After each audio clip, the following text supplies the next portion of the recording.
Welcome back to Everyday Ricochet. I'm Mike. And I'm Bobby. Hey guys, Mike and I have discovered that we suffer from a very serious condition called procrastination. That's right. We sure do. It worked for me when I was in school and I had a project due. I could handle the pressure and I would do an excellent job on that project. The older I get, the less I can handle it. I'm freaking out 7 days before Christmas. Yeah, the big day is arriving and we're not even finished yet. I'm still making gifts at this moment, right now.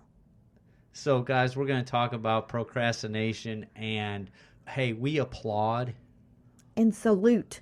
all of these folks that are finished buying for Christmas, decorations, cookies. I don't know how you do it. I mean, we've had our Christmas tree for 3 weeks sitting up there, and we just now finished putting ornaments on it. And we have no excuse. No. Well, I didn't really like the tree, and it didn't really like me, but anyhow. We didn't have any excuse. And now here we are, down to the wire. Yeah. And we still have Christmas to finish up on. Have no fear, though. Friday, we have planned to go off Friday and finish up what we need to finish up on, gift buying, getting some other wrapping paper and different things. But we are going to see the finish line. Yes, and thank goodness it's not like last year. Last year, 2 days before Christmas, Mike and I were assembling from scratch a dollhouse for one of our granddaughters. That was scary, but so much fun. We had a big table set up in the living room, and there was wood pieces and shingles everywhere. And we had started earlier, but it just didn't get to where it was going.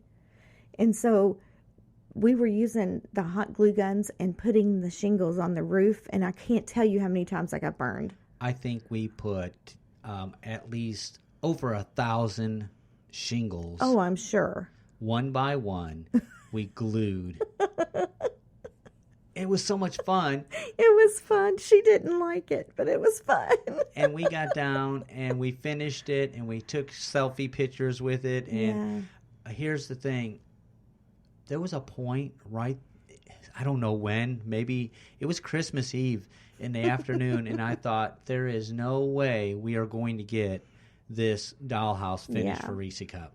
We did. We got it finished, and I had made the furniture myself out of balsa wood and basswood, and or basswood. I'm not sure how. Yeah, it's basswood. Then it should be spelled V-A-S-S. Anyways, I made all the furniture out of that wood and cushions and material. And that night, when they saw the dollhouse, we call them the littles, Carter, Reese, and Hayden. When they saw the dollhouse, they went crazy and they started playing with it. And I promise you, every piece of furniture was broken within an hour. Well, I have to explain why. Hayden, I call her Haybug, she loves the TV show Fixer Upper. Yes, she does. And that little girl was taking that furniture in and out of the windows and moving it around like Fixer Upper. And every time she'd pull a piece of furniture out, it was made out of basswood, and it would break. Yes. And I even think I heard her yell one time, "Chip!"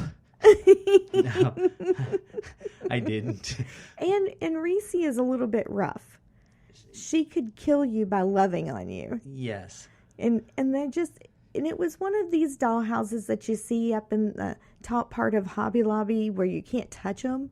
Mm-hmm. And it just wasn't the right kind for a 3-year-old. Right.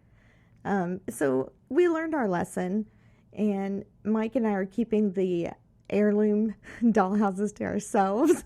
Until they get older. Maybe. But guys, we are close here, and I don't know what we're going to do. We're going to get it done. I know that, but why are we waiting so long? Why do we choose to wait so long? Who else out there waits all the way up until Christmas to buy gifts or to finish off? And I know some of those things are due to money. Yeah, money situations, and I get that. I really do. We've all been there. We've all gone through that. It's tough, especially as a parent or grandparent, because you want to give your kids everything that they ask for. Mm-hmm.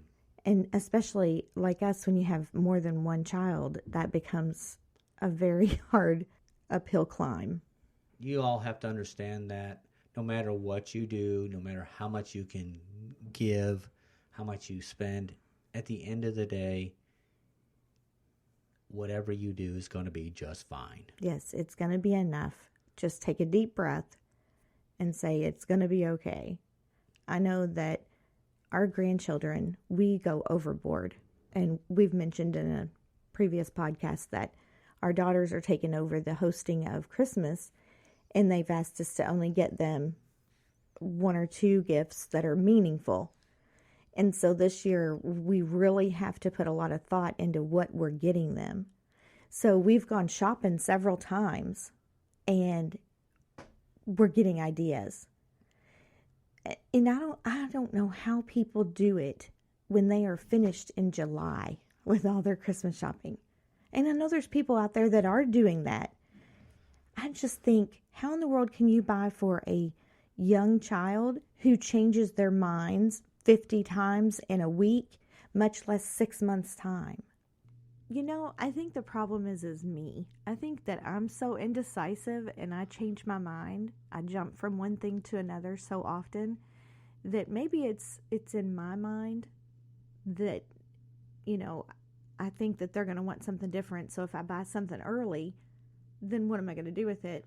And I have to go back at the last minute and get what they want anyway. And they do change their mind at times. They may be talking about this in January, and then in July they want something else, and then November they want something else. But if you ask them, they'll want all those things. Yeah, they want it all. Right. And you know, something else, I don't know how many people out there do this, but I would love to have an entire Christmas that is homemade. And it wouldn't matter if it was just a piece of paper that somebody drew a picture on and gave it to me. But, you know, I love making homemade gifts, and I try to do it every year. Those are the most special types of gifts, I think. But I do think that a lot of people do not... They don't understand the value in a homemade gift. Or the work that it's taken right. to do that. In today's society, a homemade gift is something that I think people tend to look for more gadgets or electronics. And so when they open up the box, they're excited about it. But it's like, oh, Mom made me something again. Yeah, but they don't realize the time or the effort. But I do feel, just like I do and just like you do, and probably a million other people do, in 10 years or 15 years, when they go through their drawer or they go through their closet and they see that, whatever it be, a crocheted blanket or something that you stitched or painted, that will mean the world to them. Just like the other day, we were FaceTiming our daughter, and I didn't notice it, but they were using the wedding blanket that you quilted for them. Right. And that's been 7 years now. Mm-hmm. And so I don't think you got the recognition at that time for that gift. And I'm sure they loved it. I know they loved it. But you seeing them use it 2 weeks ago or whatever. Right. Really made you feel good. Right. And I didn't want, recognition when I made it. I just think that other people that may have seen the blanket thought, oh, that she's the mother of the bride and that's all she did is give them a blanket. And they may not have realized that, I took every piece of material and cut out the 4-inch squares and sewed it all together. And, how much went through making that. Right. And that's why I think I would like to have a family homemade Christmas. Because when someone else is making a gift, then maybe they'll appreciate the ones that you've made for them. Well, and I also heard, I don't know where I heard this, maybe it was a podcast, where somebody actually had a Christmas where they wrote letters to one another. Oh, yeah. And I thought that was really neat. Now, you know what? Something else that just popped into my head is if people would write a little bit of a letter throughout the entire year and then give you the entire letter at Christmas time. I remember they used to do something like that. Maybe not to that extent, but I think that every year a family member would write about the goings-on. Oh, yeah. They used to do Christmas letters. Some people still do it, but they end up being Christmas emails, I think. Right. But, yeah, I think that is very important. I know that when I go to my mom's house, she has pillowcases that my great-grandmother embroidered, hand-embroidered.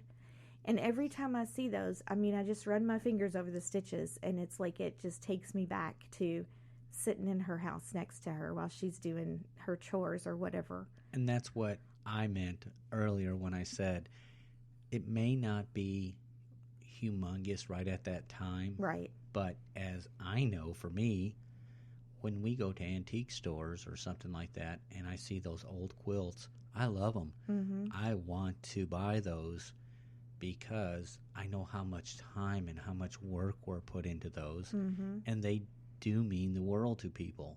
And so I think going back and looking at the stuff that you've made over the years, because you've always made somebody's something by hand for Christmas. And I always try to, make something that I haven't made before, and I always try to mix it up where if it's a craft that I'm doing at the time, that I don't do that craft for their gift. Right.